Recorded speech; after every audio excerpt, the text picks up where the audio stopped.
கேட்டப்போதான் எல்லா உண்மையும் நான் சொன்னேன். அவர்தான் என்ன எங்க அப்பாவை இங்க கூட்டிட்டு வந்து எல்லா உண்மையும் சொல்ல சொன்னாரு. அதனாலதான் நானும் எங்க அப்பாவும் இங்க வந்தோம். ஆமாங்க. மாமா இன்னும் உங்களுக்கு புரியலையா மாமா? இதெல்லாம் வெறும் கட்டுக்கதை உங்களுக்கு புரியலையா? நான் இன்னொரு விஷயம் கேக்குறேன். இவ பார்த்தது உண்மையாவே இருக்கட்டும். பெரிய இடத்து விஷயம்னு உண்மையை மறைச்சது உண்மையாவே இருந்து போடும். ஆனா இப்படி ஒருத்தி இந்த விஷயத்தை பார்த்தான்னு சேதுக்கு எப்படி மாமா தெரியும்?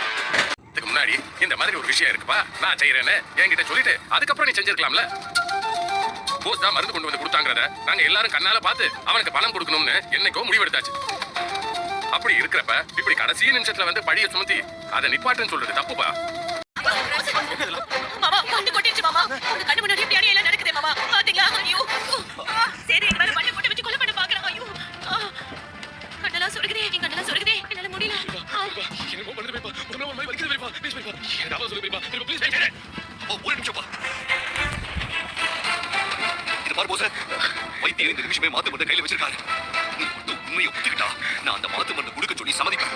உண்மையை ஒத்துக்கிறியா இல்லையா? நான் உண்மையை தானே சொல்றேன். நான் தானே மருந்து கொண்டு வந்தேன். அதானே உண்மை. நீ சேது எங்களை காப்பாத்துப்பா. நாங்க சாக போறோம் சேது. அப்படின்னா உண்மையை சொல்லுங்க. ஐயோ ஐயோ போஸ், வீணா செத்துற போறடா. உண்மையை சொல்லுடா. மணி பேசாம